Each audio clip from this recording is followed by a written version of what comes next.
Olá, como vai? Tudo bem? Eu sou Oswaldo e você está no canal Política Pra Quê, Cara Pálida?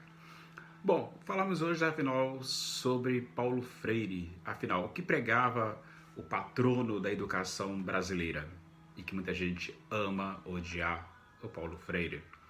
Porque suas ideias, né, sobre a educação estão entre as mais citadas no mundo, né, e geram tanta polêmica hoje no Brasil. Muitos brasileiros não sabem, mas Paulo Freire é um dos mais citados em trabalhos acadêmicos, né?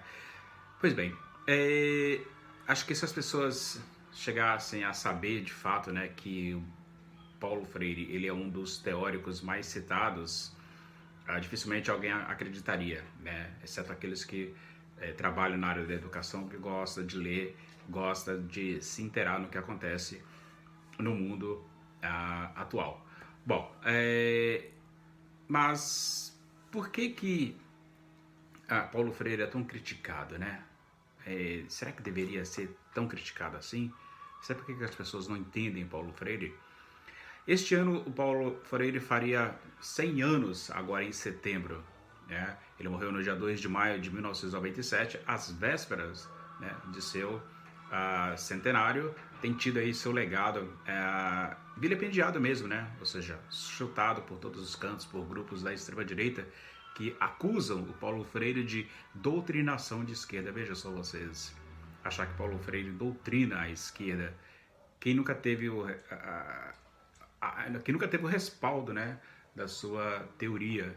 Embora, né, fosse um crítico do capitalismo, né, Freire sempre defendeu a chamada autonomia intelectual dos seus alunos. Qual o pecado em você defender a autonomia que o seu aluno pense por si? Né? Ou seja, por essa, essa função do processo educacional, ou seja, fazer com que o aluno reflita sobre a escola. Para que serve a escola? O aluno tem o direito de fazer essas reflexões e não apenas ser formado para o mundo do trabalho único e exclusivamente. E para celebrar a memória de Freire, agora nos 24 anos da morte do Paulo Freire, é preciso relembrar, né, a alfabetização em suas próprias palavras, ou seja, Paulo Freire criou ali o método de alfabetização que foi usado inicialmente junto a adultos. Você sabia disso? E que pretendia ensinar, né, o aluno a ler e a escrever a partir da seleção de palavras-chave de seu vocabulário, que por sua vez, né, expressariam ali, ou seja, a sua cultura. Nada de vovô viu a uva. Lembram disso? Né, o método utilizado pela primeira vez em Pernambuco, né, no sertão do Rio Grande do Norte, em Angicos. Sim, né, tão conhecidas aí nas histórias de Lampião, onde aproximadamente 75% dos adultos eram analfabetos. E a metodologia que Paulo Freire, né, vai utilizar posteriormente seria então aplicada às crianças para a sua alfabetização. Então, o que ele chamou de um aprendiz ativo. Para Freire, né, a sala de aula deveria ser o espaço, né, de troca de produção de conhecimento. E nada de alunos calados apenas ouvindo o professor. Ou seja, Paulo Freire defendia o saber, ou seja, nascia da mediação entre aquilo que ele chamou de conhecimento formal e o repertório do aluno, né, realizada pelo professor. Então, havia aí no estudo de Freire, né, o aluno saber, né? O aluno que participa, o aluno que se posiciona, e não o aluno que apenas ouve caladinho ali, um sentado atrás do outro, em tipo de fila indiana, apenas ouvindo aquilo que o professor tem a dizer daquela aula. Ou seja, a decoreba, né? Freire esquecia a decoreba. Né? Para o pensador, o aprendizado era uma maneira, né, de conhecer o mundo, para assim transformá-lo, e já sabendo que ele está mesmo em constante transformação. Ou seja, para Freire, o mundo não está, ou seja, o mundo não é, perdão, o mundo está sendo, né? Ou seja, dizia ele, ou seja, tratava-se de aprender a realidade, conhecer a realidade, para em seguida, né, poder reescrever essa realidade, ou seja, transformá-la. Então, essa visão é um caráter libertador, né, das populações mais pobres e oprimidas. razão pela qual Freire, né, ele foi preso e exilado no período de 64 até 1985 pela ditadura, que muita gente vão às ruas aí pedir a ditadura sem saber o que é, pois nunca tê-la vivido. Só pode ser mesmo um monte de cabeça oca. E Freire foi exilado, né? Freire criticava a ideia da educação neutra. Isso não significa, como afirmam alguns por aí hoje em dia, que o pensador fosse adepto de uma chamada educação doutrinadora. Ou seja, não o que ele pretendia, né? Era o que os estudantes, a partir, né, do processo de aprendizado, tivessem, né, a capacidade de situar-se no mundo de maneira que fosse crítica, de modo a transformá-lo.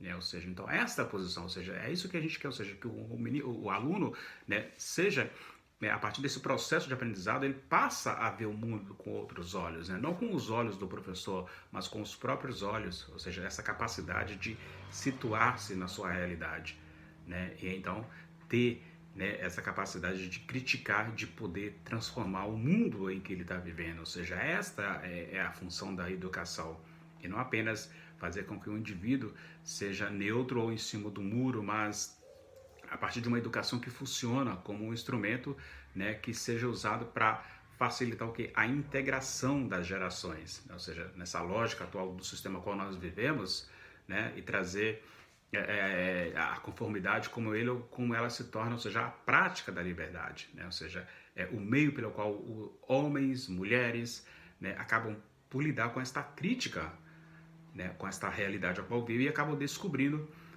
uma maneira e jeitos de transformar esse mundo participando deles. Né? Ninguém quer formar o aluno simplesmente para pegar e virar um parafuso para a direita, sempre para a direita. Ou seja, qual é a função desse indivíduo? Por que ele está trabalhando ali, apertando o parafuso para a direita? Se é que nem mais existe esse profissional. Hoje existem as máquinas que fazem isso, mas é preciso ter sim, né, uma educação transformadora, uma educação que faça com que o filho do trabalhador passe a questionar o porquê que ele está ali sentado na sala de aula, qual é o intuito, né? E Freire, sabiamente, dividia a aprendizagem em 3 momentos.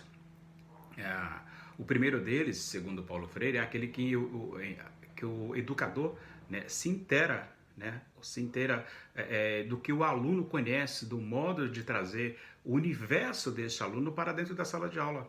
Né? E em seguida, cabe então ao educador explorar essas questões com temas, discussões, que ele também permita, né, ao educando sair do senso comum, né, e não ficar repetindo frases mais frases, e a partir daí desenvolver a sua capacidade crítica.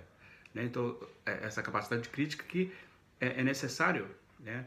Ou seja, e a última parte desta etapa é a problematização do conteúdo, ou seja, problematizar o conteúdo da forma do conteúdo analisado, ou seja, transforma-se nas propostas, né, de ação para, a partir daí, superar, né, as questões da realidade, os dilemas da realidade. Para Paulo Freire, né, esse é o objetivo final do ensino, essa capacidade de problematizar, de entender os dilemas da realidade, de trazer o universo do aluno para dentro da sala de aula, fazer com que o aluno explore o seu pensamento, saia do senso comum. Isso que é a educação. E aí as pessoas vêm dizer que está sendo doutrinado. Ou seja, o mundo, essa constante mudança, o mundo do efêmero, a vida transforma-se rapidamente, ou seja, é rápido, as coisas acontecem de uma tal forma que não pode parar para não pensar. Né? As pessoas precisariam ler a Pedagogia do Oprimido, que é uma das obras mais famosas do Paulo Freire, entre tantos outros livros, como a Pedagogia da Autonomia, né? E entender um pouco do trabalho de Paulo Freire. Né? Quem foi Paulo Freire? Qual a importância desse homem para a educação brasileira? E hoje é um dos teóricos mais citados do mundo, tá? Entre os 3 mais citados do mundo. E muita gente no Brasil, porque não conhece a obra de Paulo Freire, diz que ele é um doutrinador, né, que Paulo Freire é isso, que Paulo Freire é aquilo, sem saber quem foi Paulo Freire, como começou o modo dele ensinar os adultos, a aprender a ler e a escrever, a entender o mundo, a compreender o mundo, a refletir o mundo. Não apenas sentar-se numa sala de aula e ficar apenas a ouvir o que o professor tem a vomitar, sem que o aluno possa questionar, mostrar o seu posicionamento. Quem disse que o filho do trabalhador não pode pensar? Onde está escrito isso? Que não é para você, enquanto aluno, fazer uma reflexão. É isso. Viva Paulo Freire. Viva a educação brasileira. Se esse conteúdo foi relevante para você, deixe um like, compartilhe, inscreva-se no canal. É de graça e você não paga nada por isso.